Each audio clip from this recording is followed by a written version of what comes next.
ایک انسان جب شعور کی آنکھ کھولتا ہے، جب وہ انٹلیکچولی میچور ہو جاتا ہے، ذہنی طور پر بالغ ہو جاتا ہے، تو کچھ سوالات ہیں کہ جن پر اسے غور کرنا چاہیے۔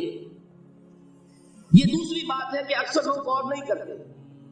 اس کی وجہ کیا ہے کہ اکثر لوگ تقلیدی ذہن کے ہوتے ہیں، جو معاشرے کے اندر باتیں مانی جا رہی ہیں وہ بھی مان لیتے ہیں، جو والدین مانتے ہیں وہ مان لیتے ہیں، جو ان کے بڑے انہیں تلقین کرتے ہیں تسلیم کر لیتے ہیں، کوسچن نہیں کرتے، اسکروٹنائز نہیں کرتے، تنقید نہیں کرتے، لہذا وہ سوچتے ہی نہیں۔ مسلمان کے گھر میں پیدا ہو گیا، مسلمان ہے، اللہ کو مانے گا، رسول کو مانے گا، قرآن کو مانے گا، آخرت کو مانے گا، وحی کو، جبرائیل کو مان لے گا۔ ہندو کے گھر میں پیدا ہو گیا، رام کو مانے گا، کرشن کو مانے گا، ویدوں کو مانے گا، اللہ اللہ خیر صلی اللہ۔ اگر کوئی عیسائی کے گھر میں پیدا ہو گیا، وہ حضرت مسیح کو مانے گا، خدا کا بیٹا مانے گا، کفارے کا عقیدہ مانے گا، اور آپ کی زندگی جو ہے شروع کر دے گا۔ اکثریت انسانوں کی جو ہے وہ تقلیدی ذہن کی۔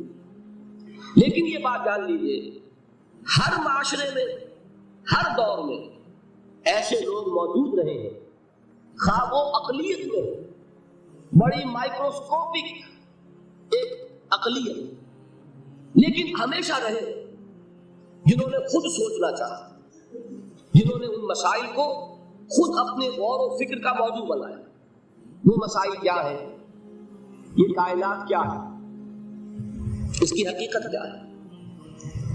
یہ ہمیشہ سے ہے اور ہمیشہ رہے گی، یا کسی خاص وقت میں وجود میں آئی ہے اور کسی خاص وقت میں ختم ہو جائے گی؟ اگر کسی خاص وقت میں وجود میں آئی ہے تو آیا خود وجود میں آئی ہے یا کسی نے پیدا کیا ہے؟ آیا خود بخود چل رہی ہے یا کوئی اس کا حاکم ہے؟ پہلا سوال تو یہ ہے، سب سے اہم۔ دوسرا سوال یہ کہ میں کون ہوں، کہاں سے آیا ہوں؟ یہ تو ہمیں معلوم ہے، ہر شخص جانتا ہے فلاں تاریخ کو اس دنیا میں آیا، اس میں 9 مہینے کا اور اضافہ کر لے، فلاں تاریخ سے اپنی والدہ کے پیٹ میں اس کا آغاز ہوا، بس اس سے پہلے بھی تو میں تھا کہ نہیں؟ کوئی میری ہستی اس سے قبل بھی تھی یا نہیں تھی؟ تو کیا تھی؟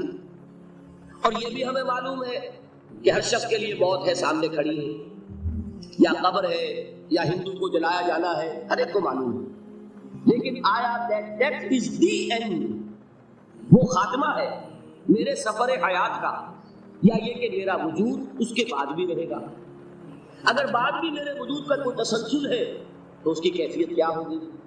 یہ بنیادی سوالات ہیں۔ ایک سوال اور بھی ہے، خیر کیا ہے، شر کیا ہے؟ آیا خیر اور شر کی اقدار مستقل ہے یا بدلتی رہتی ہے؟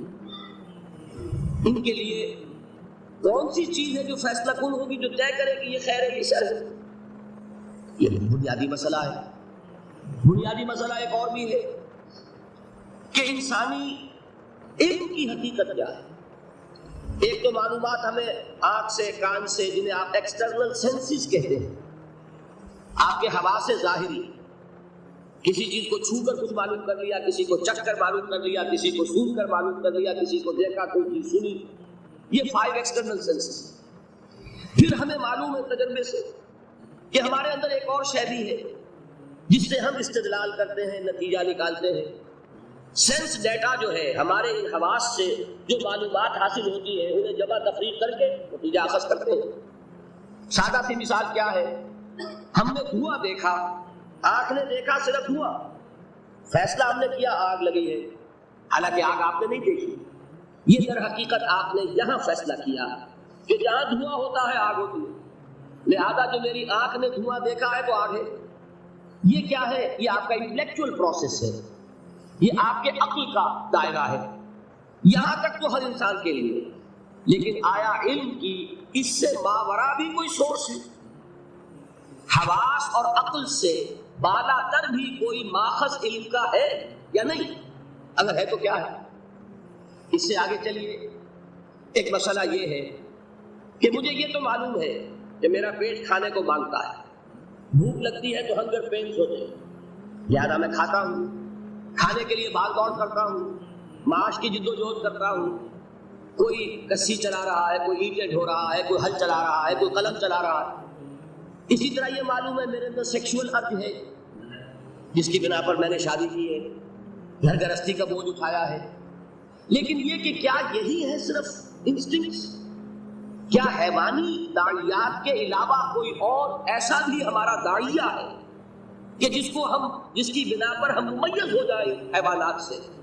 بھوک تو حیوان کو بھی لگتی ہے، سیکشول ارج اس میں بھی ہے، کوئی رین بسیرا اسے بھی چاہیے، لومڑی کو بھٹ چاہیے، پرندے کو گھونسلہ چاہیے۔ اگر تو یہی تک ہے ہمارے محرکات عمل تو ہمارے اور حیوان کے درمیان کوئی فرق نہیں، لیکن اگر اس کے علاوہ بھی کوئی محرک عمل ہمارا ہے جو ہمیں حیوان سے ممیز کرتا ہو تو وہ کیا؟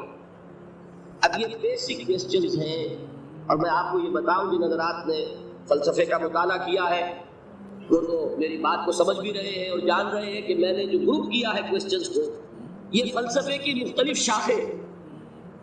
ایک زمانے میں فلسفہ ایک علم تھا، آج فلسفے کی برانچز ہو چکی ہیں۔ ایک میٹا فزکس ہے، میٹا فزکس طے کرتی ہے کائنات کی حقیقت کو۔ ایک ایتھکس ہے جو خیر اور شر اور اخلاقیات سے بحث کرتی ہے۔ ایک ایپسٹیمولوجی ہے، علم کی حقیقت کے بارے میں بحث کرتی ہے۔ ایک سائیکالوجی ہے، نفس انسانی، اس کے داعیات، محرکات عمل کیا ہے وہ اس سے بحث کرتی ہے۔ یہ تمام برانچز ہیں فلسفی کی۔ یہ سارے کوسچن جو ہے اب ان کو جان لیجئے، دنیا میں ہمیشہ جو بات میں نے پہلے کہی تھی، ایسے لوگ موجود رہے ہیں کہ انہوں نے جس معاشرے میں آنکھ کھولی، انہوں نے ان سوالوں کے جو جوابات اس معاشرے میں تسلیم کیے جاتے تھے انہیں تقلیدی ذہن کے ساتھ تسلیم نہیں کیا، بلکہ غور و فکر، سوچ بچار۔ They wanted to know the truth for themselves۔ ہمیں خود معلوم ہونا چاہیے حقیقت کیا ہے۔ میں کیسے معلوم؟